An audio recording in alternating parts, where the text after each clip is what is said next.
Bismillahirrahmanirrahim. Alhamdulillahirabbil alamin wal 'aqibatu lil muttaqin wa la 'udwana illa 'alal zalimin. Wassalatu wassalamu ala khairi khalqihi sayyidina wa habibina wa syafi'ina wa qurrati a'yunina wa tabibi qulubina wa qudwatina wa maulana Muhammadin wa ala alihi wa ashabihi wa tabi'in wa tabi'at tabi'in wa man tabi'ahu bi ihsanin ila yaumiddin. Wa la hawla wa la quwwata illa billahil 'aliyyil 'azim. Amma ba'd. Hadratil mukarramin wal muhtaramin, para sepuh, para hujjaj, para asatidz, para jamaah sekalian Masjid Jami'al Barakah yang saya hormati, adik-adik yang saya hormati, dan mudah-mudahan kita semua senantiasa mendapatkan limpahan rahmat dari Allah Subhanahu wa taala. Alhamdulillah, bi'aunillah wa bifadlillah, dengan pertolongan dan anugerah dari Allah Subhanahu wa taala, pada malam hari ini kita masih diperkenankan untuk kembali berkumpul, bermuajahah dalam satu majelis yang insyaallah senantiasa Allah kucurkan keberkahan, senantiasa Allah kucurkan rahmat darinya kepada kita semua. Amin amin ya rabbal alamin. Salawat beserta salam marilah kita sanjungkan teruntuk baginda kita Nabi Agung Muhammad sallallahu alaihi wasallam beserta para keluarganya, para sahabatnya, para pengikutnya ila yaumil qiyamah. Para jamaah sekalian yang saya hormati dan mudah-mudahan dimuliakan oleh Allah Subhanahu wa taala. Ta'lim kita pada malam hari ini Safinah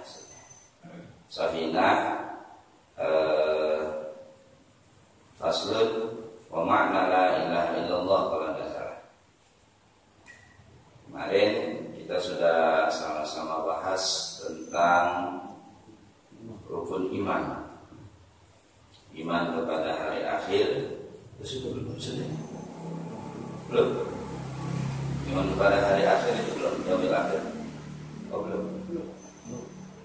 Qadar itu belum.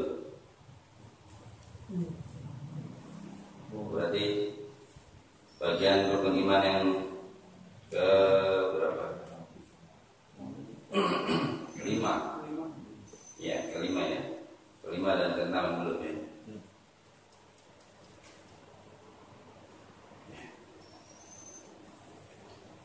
Faslun arkanul imani sitatun, al-awwal an tu'min billah wa malaikatihi wa kutubihi wa rusulihi. Terus selanjutnya insyaallah akan kita bahas pada malam hari ini wa an tu'mina bil yaumil akhir, gitu ya. Wa an tu'mina bil yaumil akhir, bagian yang kelima daripada rukun iman. Qala al-mu'allif rahimahullah wa nafa'ana bihi wa 'ulumihi fid dini wa dunya wal akhirah. Bismillahirrahmanirrahim. Wa khamisuha ay wa khamisu arkanil imani, wal khamis ay minal arkan al-iman an tu'mina billah, an tu'mina bil yaumil akhir, meyakini hari akhir. Para jamaah sekalian, istilah untuk yaumil akhir ini ada beberapa istilah. Ada yang mengistilahkan yaumil akhir sebagaimana yang kita pelajari di dalam kitab Safinah, al-yaum al-akhir, hari terakhir. Maksudnya apa? Kok bisa diistilahkan dengan al-yaum al-akhir? Karena la yauma ba'dahu, tidak ada hari setelah hari itu. Ya, tidak ada hari setelah hari akhir, tidak ada malam setelah hari akhir. Yes, namanya hari, kita ketika kita sebutkan hari, ya, ketika kita mendengar kata hari, berarti pemahaman kita mengerucut pada siang hari. Biasanya. Ya, biasanya mengerucut pada siang hari. Nah, dikatakan di sini yaumil akhir karena tidak ada malam setelah hari itu. Ya, tidak ada malam setelah hari itu. Kapan ya suatu malam? Kanjeng Nabi Muhammad SAW sendiri ketika ditanya tentang yaumil akhir, mal mas'ul a'lamu minas sa'il jawab. Kurang lebih seperti itu. Orang yang ditanya tidak lebih pintar daripada orang yang bertanya. Yang bertanya malaikat Jibril menyerupai seorang laki-laki. Jawaban Kanjeng Nabi kurang lebih seperti itu. Ya. Tidak ada orang yang ditanya itu lebih pintar, lebih mengetahui dibanding orang yang bertanya. Ketika beliau ditanya tentang yaumil akhir, ya. Karena memang tidak ada yang tahu. Kalau boleh kita guyonan sedikit, saya sering mengistilahkan juga sama teman-teman santri di rumah itu, kita ini generasi paling hebat, Pak. Generasi yang melewati tahun 2012 itu generasi paling hebat karena lulus dari kiamat. Ya, katanya 2012 kiamat kemarin. Kita lulus dan lolos dari kiamat. Pun tidak ada generasi sebelumnya yang bisa lolos dari kiamat, itu tidak ada. Cuma kita. Tapi ya kiamatnya kiamat siapa? Nyata-nyatanya kan tidak jadi gitu ya. Nyata-nyatanya tidak jadi 2012. Ya, makanya saya bilang kalau wacana-wacana, kalau bercandaan, kita ini generasi paling hebat. Bisa lulus dari kiamat 2012. Nah, itu satu istilah untuk yaumil akhir karena tidak ada hari setelah hari itu, tidak ada malam setelah hari itu. Nah, tadi sempat saya singgung, istilah yang kedua adalah hari kiamat, yaumul qiyamah. Ya. Di samping yaumil akhir, istilah yang pertama, istilah yang kedua adalah yaumul qiyamah. Kenapa disebut yaumul qiyamah? Kenapa diistilahkan yaumul qiyamah? Litiyamil mauta. Karena pada hari itu orang-orang yang sudah meninggal, termasuk kita mungkin, orang-orang yang sudah meninggal, manusia terkhususnya, itu semua akan dibangkitkan oleh Allah tepat pada hari itu. Entah pada tiupan trompet yang keberapa ya Allah. Tepat pada hari itu, semua yang sudah meninggal akan Allah bangkitkan dari kuburnya. Makanya disebut yaumul qiyamah. Al-qiyam berdiri, jejek, ngadeg. Ini diistilahkan yaumul qiyamah. Lalu lantas bagaimana cara Allah membangkitkan makhluknya pada hari itu? Bagaimana?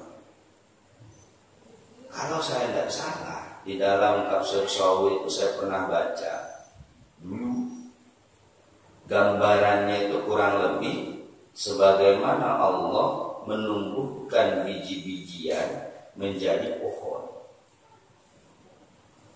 Wakila satu anggota tubuh yang kita miliki, yang ada dalam diri kita itu, Pak, ila yaumil qiyamah ini tidak akan bosok, tidak akan busuk, tidak akan pernah membusuk. Satu anggota tubuh dari tubuh yang kita miliki, semuanya akan busuk, kecuali orang-orang yang mendapat izin dari Allah, yang mendapat kemuliaan dari Allah, para penghafal Al-Quran. Ya, al-hamil, para penghafal Al-Quran itu al-hamil bil Quran, hamilun lil Quran. Ini kalau al-hafil itu sebetulnya bukan gelar untuk para penghafal Al-Quran. Al-Hafiz itu sebetulnya itu gelar untuk para penghafal hadis. Itu ya. Cuma sekarang diistilahkan ya orang yang hafal Al-Quran Al-Hafiz. Ya secara bahasa boleh-boleh saja, tapi secara makna itu kurang tepat. Jadi kalau untuk para penghafal Al-Quran itu hamil, al-hamil, hamilun lil Quran. Kenapa harus pakai hamilun lil Quran? Karena mestinya para penghafal Al-Quran itu jangan cuma menghafal Al-Quran sampai tenggorokan saja. Harus masuk ke dalam hati. Jadi kata-katanya kata-kata Al-Quran, perilakunya perilaku Al-Quran, mestinya seperti itu, tafakulannya seperti itu. Makanya pakai istilah Al-Hamil, gitu ya. Makanya pakai istilah Al-Hamil. Nah, kita kembali lagi. Satu anggota tubuh yang kita miliki ila yaumil qiyamah ini tidak akan pernah membusuk. Tidak akan pernah membusuk biiznillah, dengan izin Allah. Gunanya apa? Hikmahnya apa? Besok di yaumil qiyamah, besok di yaumil akhir, di hari kebangkitan, ini loh anggota yang tidak akan membusuk ini, yang boleh digambarkan oleh para ulama, sering digambarkan sebagai biji dari tanaman yang kita tanam. Nah, kita kalau menanam biji, kalau menanam apa gitu, pohon rambutan atau pohon apa itu, pakai biji dulu. Biji kita tanam, kita gali tanah, kita tanam, kita taruh, kita sirami. Nah, gambarannya seperti itu. Satu anggota yang wakila itu katanya tidak akan pernah membusuk ila yaumil qiyamah, itu bagaikan biji. Ketika dia ada di dalam tanah, misal kuburan saya, ada satu anggota saya yang tidak membusuk ila yaumil qiyamah. Besok itu di dalam kitab tafsir Sawi, Allah menurunkan hujan sperma. Allah menurunkan hujan sperma. Monggo dicek kembali kalau saya tidak salah di dalam kitab tafsir Sawi. Allah menurunkan hujan sperma, sperma yang merupakan asal kejadian saya, Abdullah, ini akan jatuh di kuburan saya.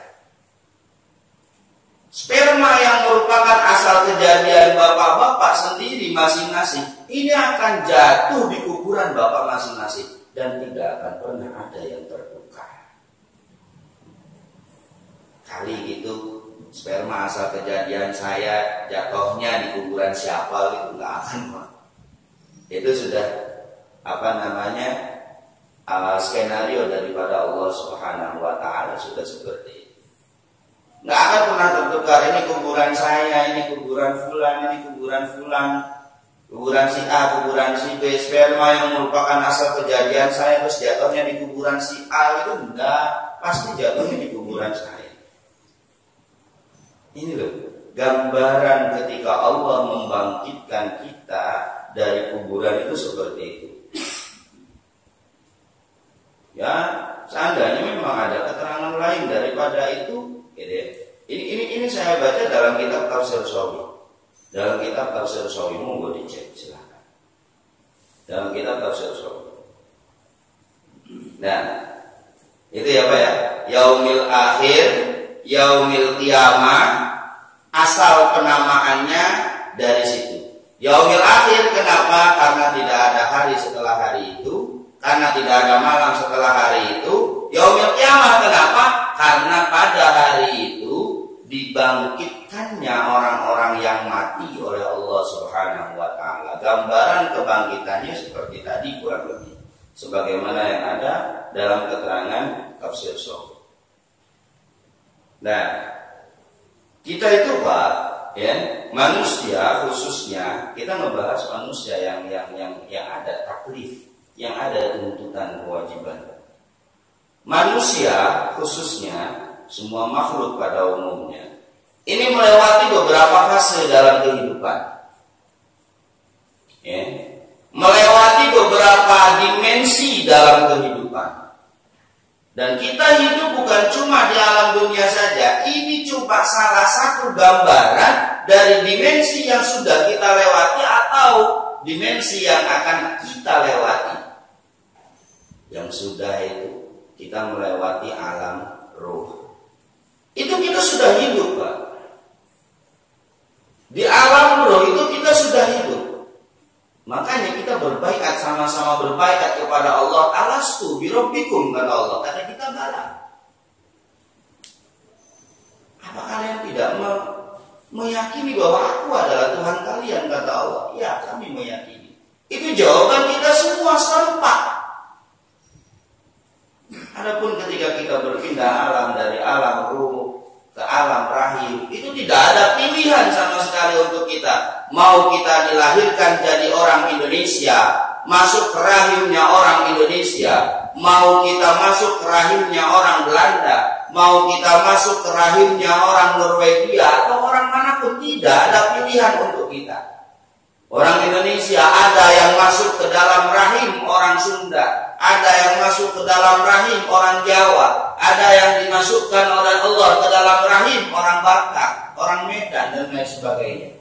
Tidak bisa memilih sama sekali. Kok bisa beda-beda gitu? Itu bentuk kasih sayang Allah Subhanahu wa Ta'ala. Makanya kata Allah di dalam ayat yang lain, kita dibuat berbeda itu untuk saling mengenal. Kita dibuat berbeda untuk saling mengenal lebih jauh, saling mengenal lebih dalam. Itu kasih sayang Allah. Ya kalau sama semua yang nggak enak, Pak. Kalau sama semua nggak enak. Nggak ada variasinya, ini monoton, kok cepat bosan gitu. Ya, cepat bosan. Alam roh, alam rahim. Nah, disitulah kita tidak bisa memilih. Ketika kita dimasukkan oleh Allah ke rahimnya orang Sunda, maka kita akan lahir di lingkungan orang Sunda. Masuk ke alam dunia di lingkungan orang Sunda. Ketika kita dimasukkan oleh Allah ke rahimnya seorang Jawa, maka kita akan masuk ke alam dunia, berpindah dari alam rahim ke alam dunia di lingkungan orang Jawa. Dan terus seperti itu. Ketika kita dimasukkan oleh Allah ke dalam rahimnya, mohon maaf, orang Kristen, Protestan, entah itu Protestan, entah itu Katolik, orang Yahudi, orang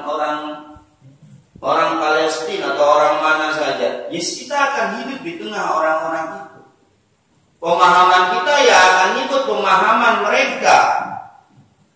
Kata-kata kita ya akan ikut kata-kata mereka, perilaku kita ya akan ikut perilaku mereka. Makanya sering saya bilang manusia itu diciptakan dengan kemampuan yang sama sebetulnya. Tes IQ itu saya kurang yakin ya kan ada tes IQ itu ya Pak. Tapi wallahu alam, karena saya sendiri mungkin belum melihat ya. Tapi saya punya keyakinan manusia itu diciptakan dengan kemampuan yang sama, tapi kemauan yang berbeda. Mampu sama, tapi kemauan yang berbeda. Ya, karena memang asal kejadian kita sebetulnya kemauan itu nanti kaitannya dengan apa? Ya kemauan itu ya kaitannya dengan di mana tempat kita lahir, kira-kira seperti itu. Bagaimana alur pemikiran kedua orang tua kita, bagaimana alur pemikiran orang-orang yang ada di sekitar kita, itu yang berpengaruh. Itu yang berpengaruh. Kira-kira seperti itu. Kalau mafhum saya.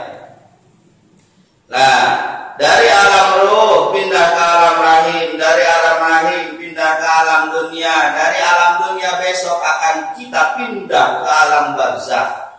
Alam barzakh ini statusnya Bapak, ya. Ada ulama yang mengatakan alam barzakh itu berdiri sendiri. Artinya dia bukan bagian daripada akhirat, ya, bukan bagian dari dunia. Ada pula ulama yang berpendapat alam barzakh ini masuk bagian daripada akhirat. Awalul akhirah, ketika kita masuk ke alam barzakh berarti itu kita sudah masuk ke dimensi akhirat. kita sudah masuk ke akhirat. Ketika kita masuk, pertama kali masuk ke alam barzakh, berarti kita sudah masuk ke dimensi akhirat. Ada juga ulama yang mengatakan alam barzakh ini bagian dari dunia. Jadi kalau siksa kubur ini juga bagian daripada siksa dunia.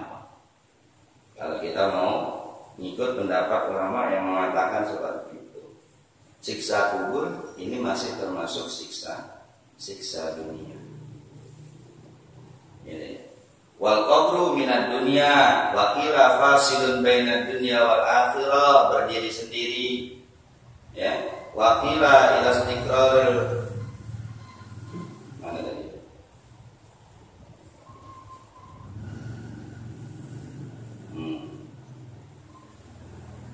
Wa qila awwaluhu min mautil mayyit wal qabru minal akhirah. Ada yang mengatakan kuburan, alam kubur ini masuk bagian daripada akhirat. Jadi masuk dari bagian daripada akhirat. Itu Pak ya. Dari alam barzakh atau alam kubur kita akan berpindah. Kalau kita mau merunut pendapat yang mengatakan alam kuburan ini fasilun bainad dunya wal akhirah, setelah alam kubur, alam barzakh kita akan masuk ke alam akhirat. Itulah ya, terakhir kita, perjalanan kehidupan kita, ya, hasil melanglang buana kita setelah di alam akhirat. Di situ penentuannya kita akan masuk mana, ke surga atau ke nerakanya Allah Subhanahu wa Ta'ala. Ya. Dan ini semua harus kita yakini.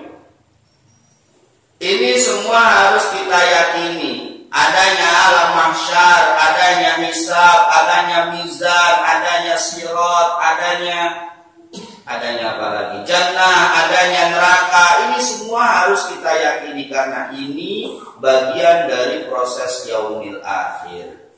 Ini bagian dari proses yaumil qiyamah. Masalah kita yakin sekarang nih, hari ini surga sudah ada apa belum, itu tidak wajib. Yang wajib secara ijmal kita yakin bahwa surga itu ada. Masalah sudah ada apa belum, tidak wajib.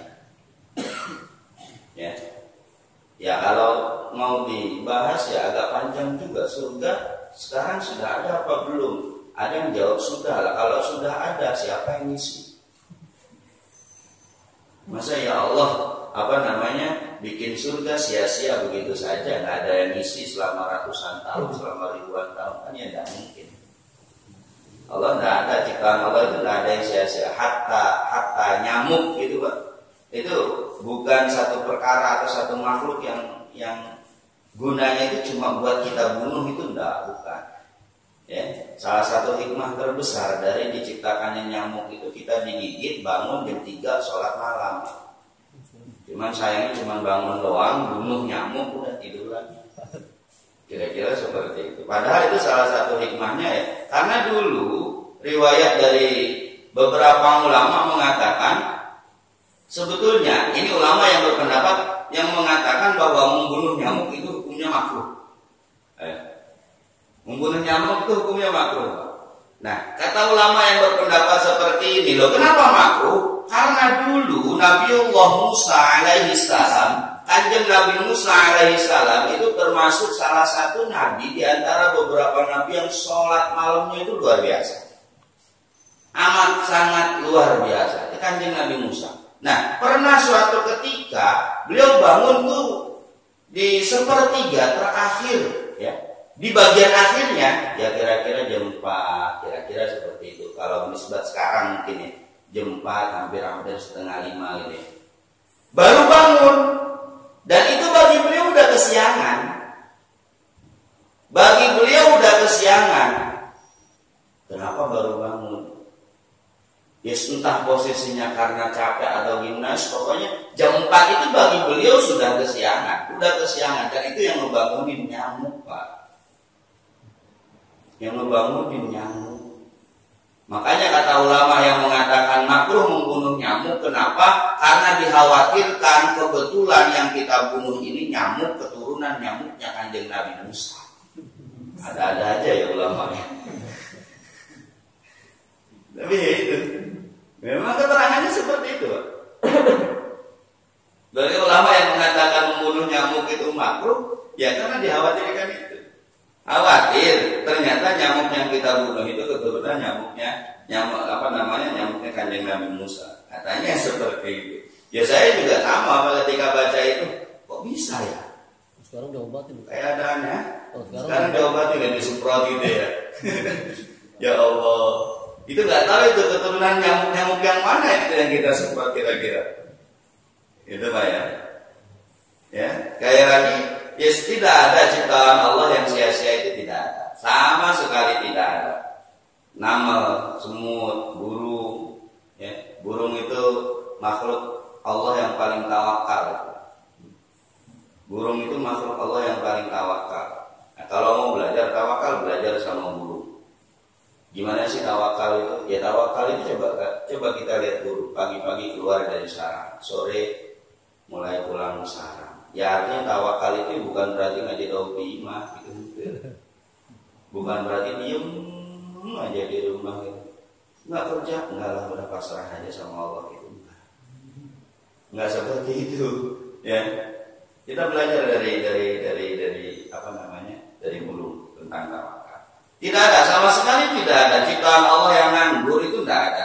Yang sepi daripada hikmah itu tidak ada. Semuanya punya makna tersendiri asal kita mau tafakur. Ya, asal kita mau tafakur. Ini loh makna sesungguhnya tafakur itu kira-kira seperti itu. Kita bisa belajar tomak kalau mau tomak dari semut. Kita bisa belajar tawakal dari burung. Kalau mau tomak, kita belajar dari semut. Semut itu walaupun di rumahnya banyak makanan, tetap dia nemu makanan bawa ke rumah, numpuk. Buat besok. Kira-kira seperti itu. Dan ciptaan-ciptaan Allah yang lainnya ini pasti punya makna kalau kita mau menggali. Termasuk surga. Lah kalau sekarang kita bahas surga itu sekarang udah ada apa enggak? Kalau bagi kita yang jawab ada, terus yang jawab enggak ada. Lah sekarang kalau ada, siapa penghuninya? Ini makin panjang lagi kan. Makanya itu ya qaul sahih mengatakan tidak wajib meyakini keberadaan surga sekarang. Sekarang itu maksudnya sekarang sudah ada apa belum? Wajib kita meyakini sekarang surga udah ada itu tidak wajib. Ya.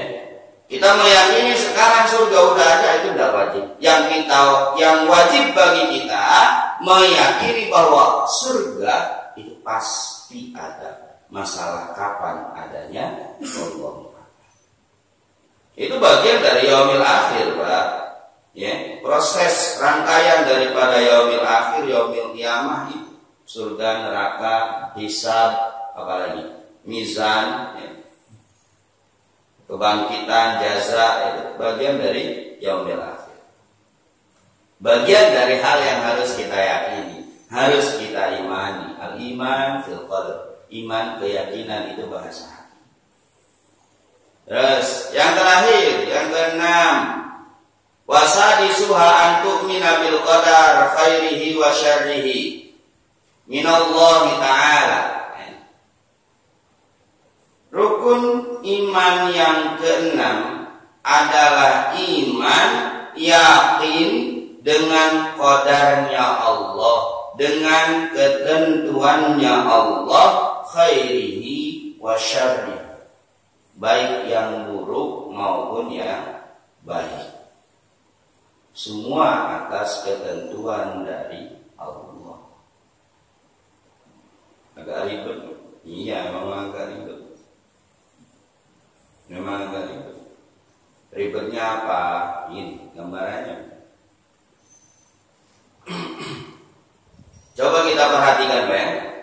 Kita perhatikan awalnya kita harus meyakini qadar dari Allah, baik yang itu yang baik, khairihi, wa syarrihi, maupun yang buruk, semua atas kehendak Allah, sesuai dengan apa yang telah dijelaskan Al-Quran, Wallahu khalaqakum wa ma ta'malun.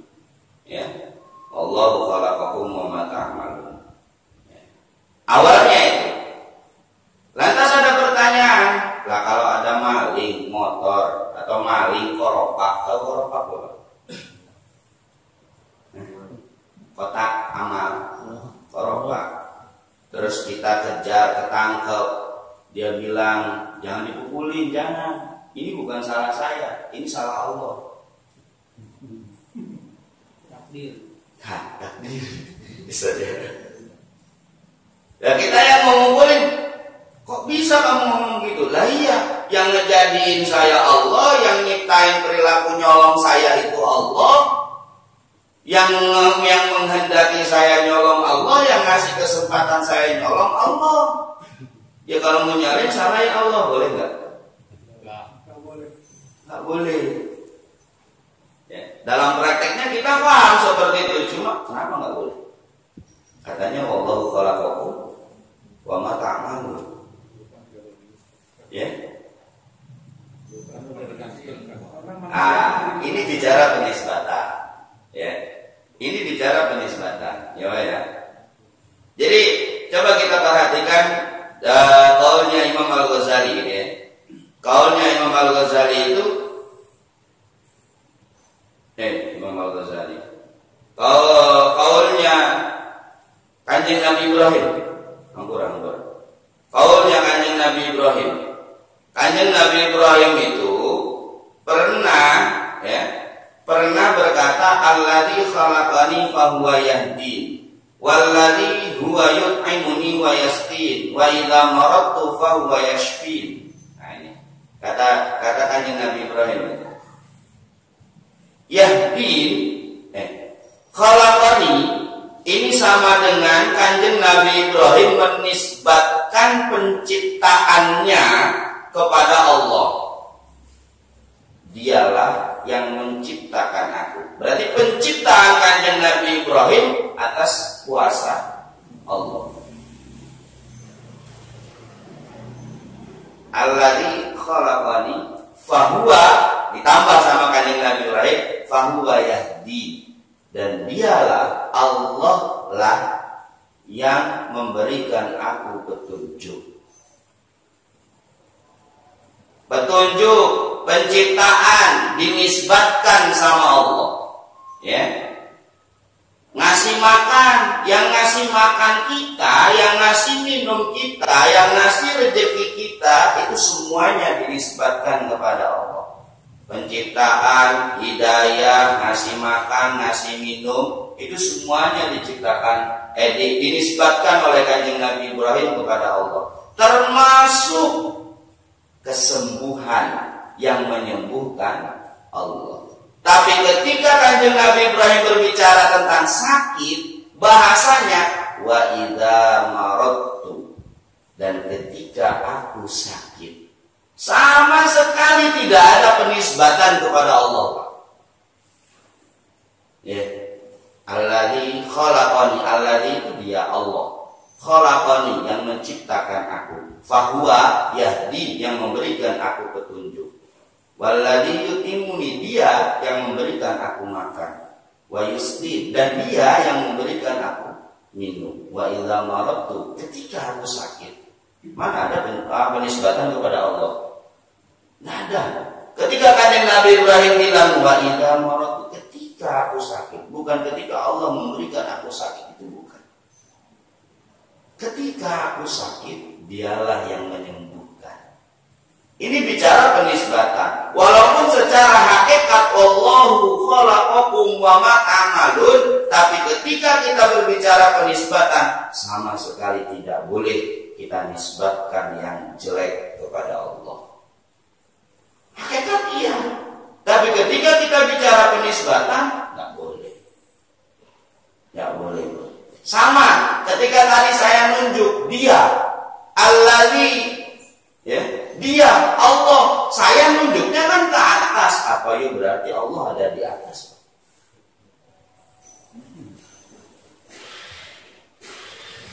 Enggak. Allah itu dilamakanin tanpa tempat, tanpa dimensi. Ya, Allah itu tanpa tempat, tanpa dimensi. Loh, kenapa saya tadi menisbatkan dia terus tunjuknya ke atas? Ini menunjukkan penisbatan kemuliaan Allah dibanding yang lain. Bukan bicara hakikat. Gitu. Bukan bicara hakikat. Kita sering kan keluar bahasa, besok gimana, jadi enggak? Alah, udah gimana yang puasa aja, atau gimana yang di atas aja. Sering nggak? Kalau saya sering jujur dulu, gimana yang di atas aja. Bahkan kadang saya plesetin ketika saya ngedengar teman gitu ya, teman yang biasa bercanda, gimana yang di atas aja. Saya sering plesetin langsung lihat ke atas. Siapa yang di atas? Itu penisbatan, lagi-lagi penisbatan, Pak. Ini kan tadi kita bicara penisbatan ya. Yang jelek nggak boleh dinisbatkan kepada Allah. Nah, begitu juga ketika saya nunjuk tadi, Bapak enggak ketika saya nunjuk alladzi tadi kaulnya Kanjeng Nabi Ibrahim, alladzi khalaqani, dia. Saya kan nunjuknya ke atas. Apa ya berarti Allah ada di atas? Loh, Al-Qur'an mengatakan seperti itu. Al-Qur'an secara harfiah mengatakan seperti itu. Secara harfiah, Bapak. Secara harfiah. Cuman kalau kita mau memahami Al-Quran dan menggali langsung dalil dari Al-Quran, mantek kita sudah seberapa, balaghah kita sudah seberapa, badek, ma'ani, bayan, nahwu, sorof, tafsir, asbabun nuzul, asbabul wurud, mustalah al-hadis. Hadis kita sudah hafal berapa ribu. Kira-kira seperti itu. Loh, harus karena itu alat. Kalau enggak, Allah alam. Memang betul, Pak. Memang betul, ya. Pintu ijtihad tidak akan pernah ditutup ila yaumil qiyamah. Yang ditutup itu cuma pintu kenabian, pintu kerasulan. Pintu ijtihad akan selalu dibuka ila yaumil qiyamah. Jadi pada intinya siapapun di antara kita atau di luar sana berhak untuk memiliki ijtihad masing-masing. Tapi lihat kapasitas dulu. Ini lihat kapasitas dulu. Nggak apa-apa kita langsung memahami dari al-hadis, dari Al-Quran, itu nggak apa-apa asal sesuai kapasitas. Ya, likulli maqamin maqalun wa likulli maqal maqamun. Ya, setiap tempat itu ada ukuran pembicaraannya, setiap ukuran pembicaraan itu ada tempatnya. Jadi disesuaikan saja biar muqtadul hal, biar muqtadul maqam. Ya. Bapak, itu sekali lagi penisbatan, ya. Walaupun secara hakikat kita tetap merujuk pada keyakinan kita bahwa Allah lah yang menciptakan kita, Allah lah yang menciptakan apapun yang kita lakukan. Tapi bagi kita, i'tiqad kita, keyakinan kita, Allah ngasih akal, Allah ngasih sanubari, Allah ngasih apapun alat bagi kita untuk berkasab, untuk berikhtiar. Makanya Allah ciptakan surga, Allah ciptakan neraka. Nah, kalau Allah ciptakan surga, Allah ciptakan neraka, buat apa kalau semua hidup, semua ketentuannya ditentukan oleh Allah, tidak ada Allah memberikan kita kasab, terus buat apa nih surga sama neraka? Kalau kita nggak dikasih kekuatan untuk ikhtiar, Sindu, saya panggilan saya di rumah Sindu mau udah ahli neraka udah, mau bagaimanapun judulnya ahli neraka. Terus buat apa kita manusia, saya manusia dikasih akal, dikasih pikiran, dikasih nafsu, buat apa? Dan gak ada ketika memang Allah tidak memberikan ikhtiar kepada kita, kudratul ikhtiar, kekuatan untuk berusaha kepada kita, gak ada itu ukuran dosa. ukuran pahala itu tidak ada. Ya. Kenapa ada dosa? Kenapa ada pahala? Berarti kan pilihan. Siapa yang berhak memilih? Kita. Kan semua atas kehendak Allah. Iya, tapi kehendak Allah juga menghendaki bahwa kita berhak memilih. Ya disitulah makanya ada dosa, ada pahala, ada surga, ada neraka. Hasil pilihan daripada kita, alatnya udah dikasih sama Allah. Ingat, laqad khalaqnal insana fi ahsani taqwim. Ahsani taqwim itu banyak tafsiran, banyak penjabarannya.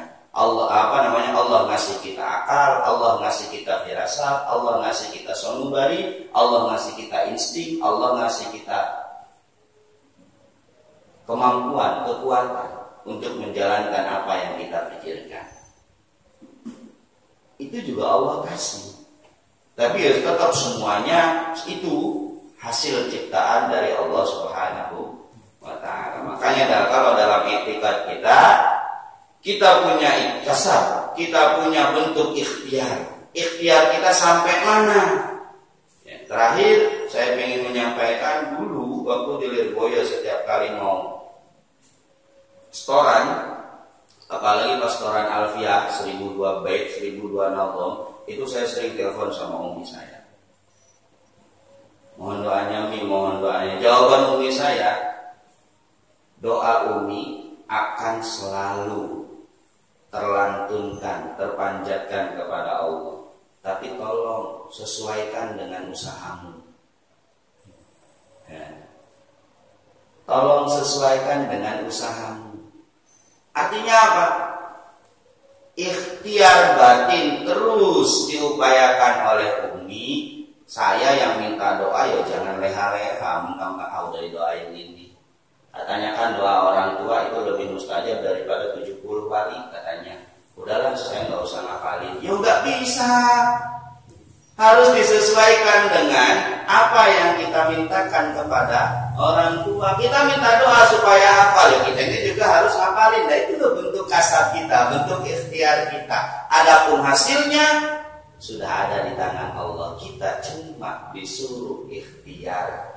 Ikhtiar baik zahir maupun batin juga merupakan kewajiban dari Allah Subhanahu wa ta'ala. Faslun wa ma'na la ilaha illallah la ma'buda bihaqqin fil wujud illallah wallahu a'lam bishawab. Mungkin itu para jamaah sekalian, mohon maaf kalau agak lama. Sekali lagi mohon maaf, mudah-mudahan barokah manfaat. Bisa jawab masih satu atau dua pertanyaan yang mungkin bisa kita musyawarahkan, disilahkan kepada para jamaah. Saya bertanya, tadi Ustaz bicara bahwa Allah punya skenario bahwa ditiupkan roh itu kepada bangsa.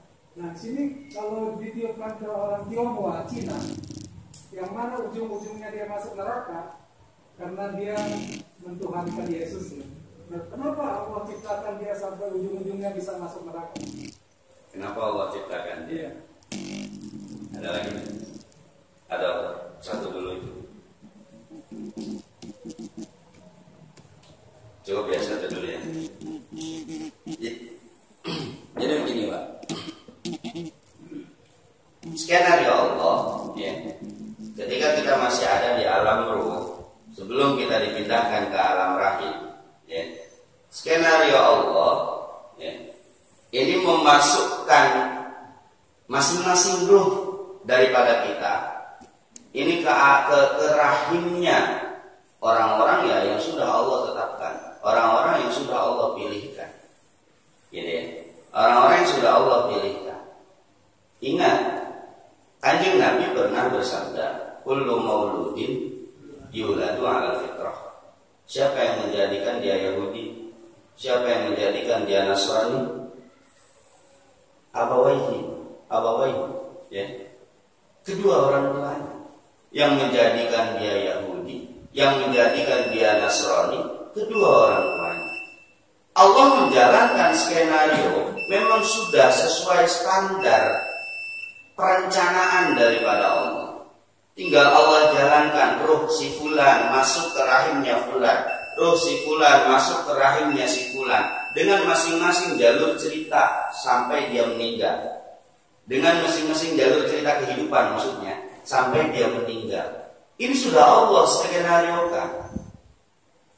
Contoh Pak, contoh kecil saja. Saya sering mencontohkan begini.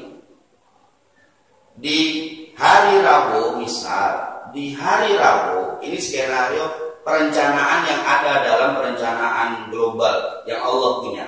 Misal satu contoh, saya hari Rabu jam 9 pagi bakal kejatuhan kelapa. Allah tahu kelapa yang seperti apa itu yang menjatuhin saya itu tahu. Tapi skenario yang tertulis, saya jam 9 pagi hari Rabu bakal kejatuhan kelapa. Dan Allah tahu sebelum jam 9 pagi itu saya sedekah. Allah tahu. Nah skenario awal ini tidak bisa dirubah. Jam 9 pagi tetap bakal kejatuhan kelapa, cuma wasilah sedekah, wasilah jariah kelapa yang jatuh itu kelapa yang kecil. Skenario itu sudah Allah tetapkan dari awal sampai akhir. Allah menciptakan surga, Allah menciptakan neraka, itu memang sudah jadi ketetapan Allah yang menjadikan kita seorang Muslim, seorang Nasrani, seorang Yahudi, ya orang tua kita, ya lingkungan kita. Tapi kita juga perlu kita sadari, kita dikasih akal, kita dikasih hati, kita dikasih pikiran dan lain sebagainya, dikasih bentuk ikhtiar, kekuatan untuk ikhtiar. Tapi lagi-lagi kembali kepada hidayah dari Allah Subhanahu wa taala. Ya. Lagi-lagi kembali kepada hidayah Allah. Jadi bukan berarti kalau begitu Allah tidak adil kepada mereka orang-orang Tionghoa, kepada mereka orang-orang Nasrani, orang-orang Yahudi. Allah cuma adil kepada kita. Nah, tidak seperti itu. Keadilan Allah ada mungkin bagi kita, tapi kekuasaan Allah ada bagi mereka. Itu ya.